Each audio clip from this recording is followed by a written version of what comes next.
Bienvenidos a la revista de Terrassa en Terrassa, Espacio Bons. Hoy desde aquí, desde Estella Lizarra, con el profesor Andrés Valencia. Hola Andrés, ¿qué tal? ¿Cómo estás? Hola, buenas tardes, muy bien. Sí, pues mira, ya nos encontramos aquí en este entorno precioso que es la Basílica del Puy.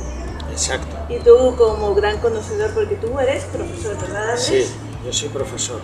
Llevo 30 años... ¿30 años ejerciendo de profesor? 30 años dando clase y uno de mis hobbies es la historia local, la historia de Estella, de la que incluso he escrito ya varios artículos al respecto y bueno, todo lo que sea enseñar la ciudad, encantado. Ah, pues bien. Imaginaros qué lujo tener un profesor con 30 años de experiencia que nos puede enseñar absolutamente todo lo que es o darnos referencia de lo que son las partes más importantes de Estella. Y además que le encanta. Exacto. Que eso sí, Además que me encanta. que eso es muy importante. Muy bien. Entonces, tu especialidad es la historia. Sí, bueno, más que la historia es la geografía, estoy doctorado en geografía, pero soy profesor en estos momentos de historia y de geografía. Pues estoy casi ante una eminencia, ¿no? Bueno, no tanto. Pero te encanta todo. Sí, exacto, sí. Bueno, y por ejemplo, ¿qué nos podrías... estamos en la parte más alta de Estella. Sí. ¿Y qué nos podrías decir de la Virgen del Puy, de la Basílica y de todo este entorno?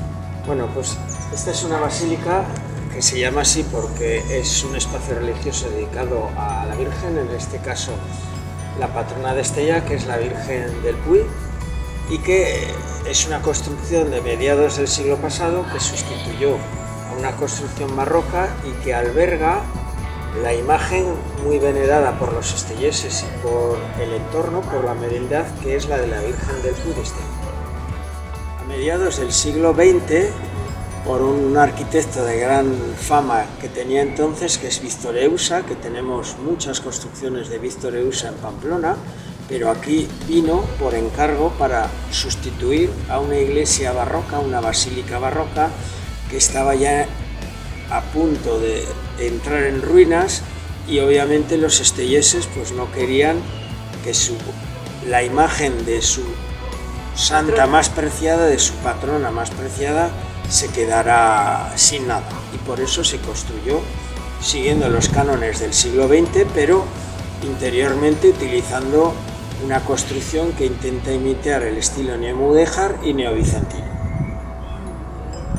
Y entonces la Virgen, su festejo o su romería se lleva Sí. a cabo. La romería o lo que es la festividad de la Virgen del Puy se lleva a cabo todos los 25 de mayo, da igual que sean días laborables o días festivos, y además se celebra a la Virgen del Puy en sus fiestas patronales, que son en agosto. Y me comentabas que el rey Sancho Ramírez Sí. fue el que desvió el camino de Santiago para que pasara aquí por Estella. Exacto, sí. Aproximadamente a finales del siglo XI, el rey de Pamplona, que entonces era de Pamplona y de Aragón, Sancho Ramírez, desvió, gracias a su influencia, el camino de Santiago, que iba en línea recta desde Villatuerta al monasterio de Irache, la población anterior a Estella y el lugar posterior a Estella, para que los peregrinos tuvieran un lugar de acogida, que entonces era bastante peligroso atravesar el reino de Pamplona por la cantidad de bandidos y personas que robaban a los peregrinos, y para que aquí estuvieran unos días de descanso y además también para que gastaran el dinero. Muy bien. Bueno, pues entonces ahora veremos por dentro un poco algunas partes de la basílica para que vosotros conozcáis esta preciosidad y pues una joya arquitectónica, porque tiene ese estilo como habías comentado. Sí, es una joya arquitectónica, primero porque la construyó Víctor Eusa, que es un arquitecto de un gran renombre, y luego por lo que interiormente quiere imitar es una construcción neomudéjar y neobizantina muy apropiada para los cultos a la Virgen. Bueno, pues ahora entraremos a que veáis un poco cómo es esta basílica que os invito a conocer. Primero, esta es una construcción que se llama de estilo neomudéjar. Se ve todo motivos ornamentales también de época bizantina que intentan imitar cómo eran las iglesias entonces. Forma una estrella todo este altar forma una estrella de 8 puntas, una estrella de 8 puntas que podemos ver también en esta estrella y en la linterna o cúpula que tenemos arriba, y que acogen a la imagen que tenemos aquí delante, que es la de la Virgen del Puy. Una imagen del siglo XII de madera que está cubierta hoy en día por plata y también coronada como una auténtica Madre de los Cielos y la Madre de Jesús, de Dios.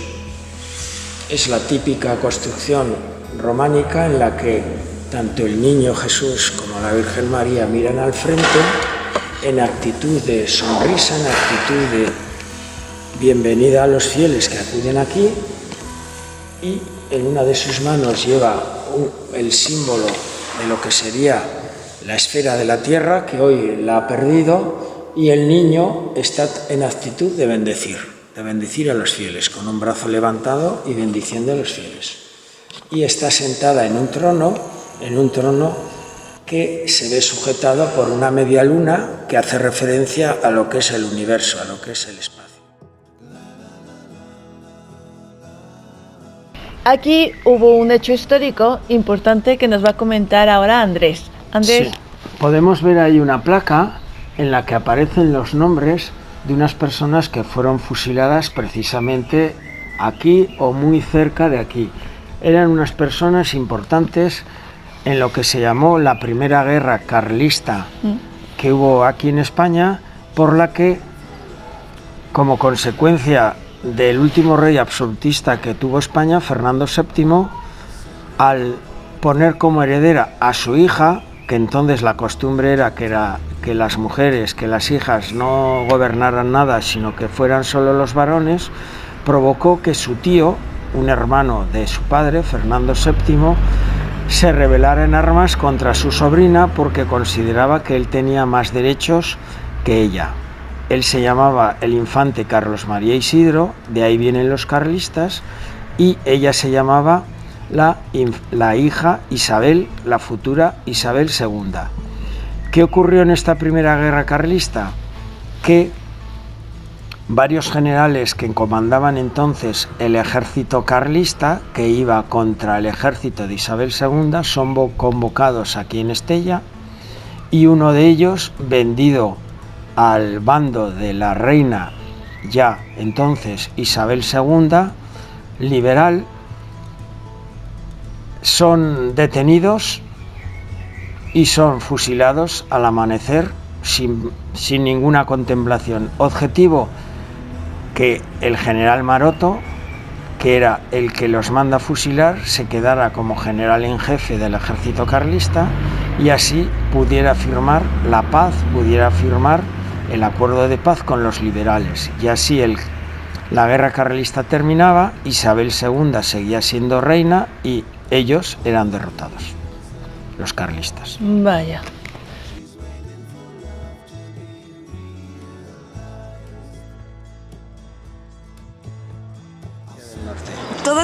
Todas las casas tenían como una puerta, Sí, como acceso al río. Que era como un embarcadero, sí.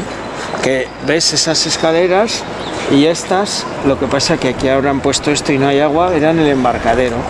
¿Y de qué año estamos hablando? Estamos hablando en la Edad Media, ¿En la Edad entre Media? los siglos XIII y XV, y posterior, incluso XVI y XVII. ¿Y cómo hacéis para que el río se conserve? ¿Lo depuráis constantemente? ¿Este río? Sí. Bueno, pues es un río que, como no tiene industrias aguas arriba, baja el agua muy limpia. ¿Y el monasterio todavía pertenece al gobierno o pertenece...? Pertenece al gobierno de Navarra.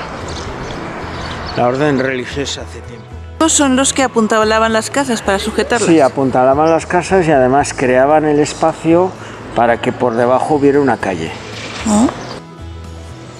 A partir del siglo XII, y de la una iglesia... época similar a el palacio de los reyes, mal llamado de los reyes de Navarra, que es una de las pocas muestras de románico civil que hay en España. Esta fachada que tienes aquí.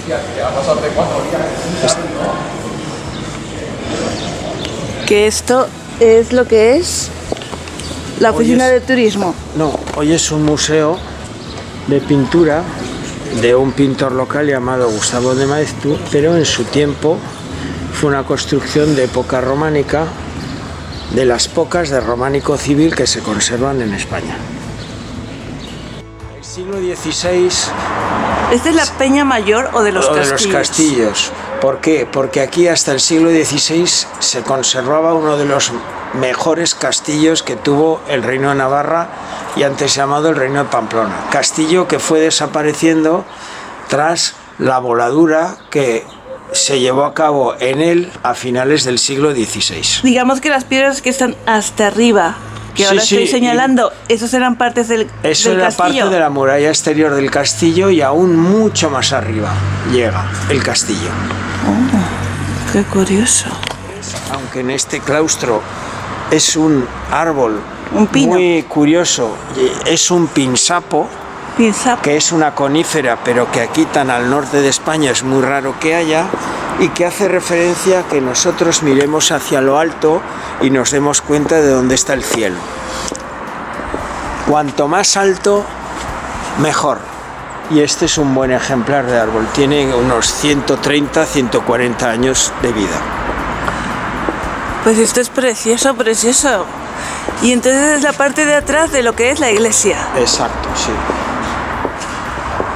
Mira, aquí hay un lugar muy coqueto, que es una virgencita muy pequeñita, con unas flores, y es un lugar ¿Y esta virgen? De oración. No, es una reproducción de una imagen de una virgen que se ponía en las casas de los niños, en las paredes, para que ellos rezaran, pero que ahora se ha puesto aquí. Ah. En un marco muy curioso y, vamos, queda muy bien. Entonces me dices que este claustro data del siglo XII, aunque ahora mismo lo que estamos viendo es un añadido de la época gótica, que es una capilla también funeraria. Ahí vemos un sepulcro pequeñito y dedicada precisamente, pues eso, a la oración para los muertos. Entonces me dices que también es del Cister, ¿verdad? ¿O no? No. Esto no. Esto no. Esto es una construcción románica que es anterior al Cister. Anterior, o sea que es más antigua todavía. Sí, exacto, sí. ¿Siglo? ¿Año? Esto es del siglo XII, en torno a 1160, 1150. También, como cosa curiosa, destaca allá una columna que está torcida, le llaman la columna torsa, una columna que se repite... Parece como si estuviera trenzada. Exacto, en el claustro de Santo Domingo de Silos de Burgos, es lo mismo. ¿Y qué significa? Son 4 columnas, pero que están torcidas, retorcidas entre sí, y siempre vemos 3 de ellas: a Dios, al Padre y al Hijo. O sea, como una trinidad. Lo que son los capiteles, sí, son ahora están con detalles vegetales. Y en estos otros capiteles tenemos pasajes de la vida de Jesús. De la vida de Jesús y de los santos. Bueno, la adoración, la presentación de los Reyes Magos al Rey Herodes. Tendríamos a Melchor, que el pobre está descabezado, Gaspar y Baltasar. Aquí tenemos los mismos Reyes Magos con sus caballos, llegando también al Rey Herodes. Es curioso que aquí se representen caballos, porque aquí en la cabalgata de Estella no se llevan camellos ni otros animales, se llevan caballos. Caballos, sí. Y luego tenemos aquí escenas de la matanza de los inocentes, por ejemplo, el nacimiento de Jesús. Aquí la matanza de los inocentes, mira. No, aquí está, yo creo que también. Esta, ¿no? sí, también. La matanza. El nacimiento de Jesús, por ejemplo. Esto sería el Belén de Navidad, pero representado en piedra. Pues este sitio realmente es algo precioso. Sí, algo muy bonito, sí, efectivamente.